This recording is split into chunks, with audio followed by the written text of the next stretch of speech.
Hello, I'm Gaia Vince and welcome to my home museum.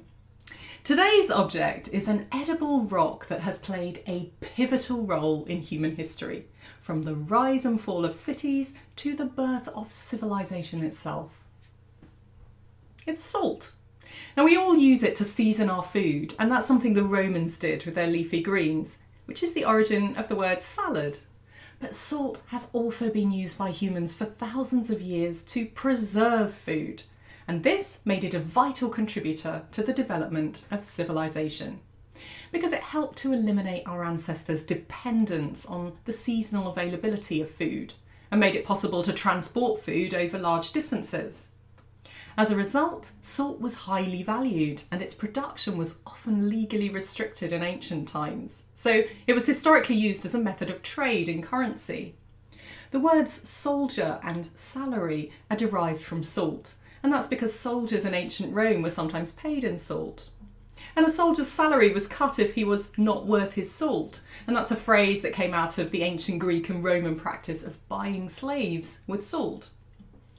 Now, humans following animals seeking salt created trails which became roads along which people settled, creating towns and cities and then nations.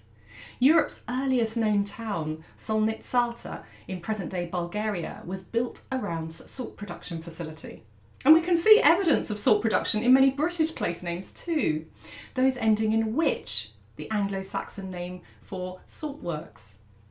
Salt helped create empires and also destroyed them. Entire economies were based on salt production and trade. And before industrialisation, it was extremely expensive and labour-intensive to harvest the enormous quantities of salt required, because it had to be produced by evaporating seawater. And in many colder, rainier places like here, that meant boiling it in large pans. Salt taxes and monopolies have led to wars and protests everywhere. Anger over the salt tax was one of the causes of the French Revolution, and during the American Civil War, part of the Unionist strategy was to cut off salt supply to the Confederate troops.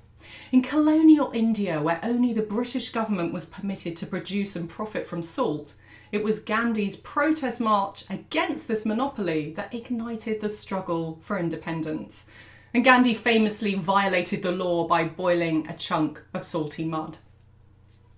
Now this crystal comes from the Salar de Uyuni in Bolivia, which is a vast salt flat located on the high plateau of the Andes. The salar emerged from what was once a giant inland sea that dried over eons, leaving behind its salts of sodium, potassium, lithium, magnesium and borax. The salar is a strange and otherworldly place where the light plays tricks on the expanse of salt and the minerals produce intense colours in the lakes that appear. And what little life there is, cacti, flamingos, vicuña, cling to the edge of the salar. But now, with the rise of electric vehicles all requiring lithium for their batteries, the salar is once again in demand for its salt reserves.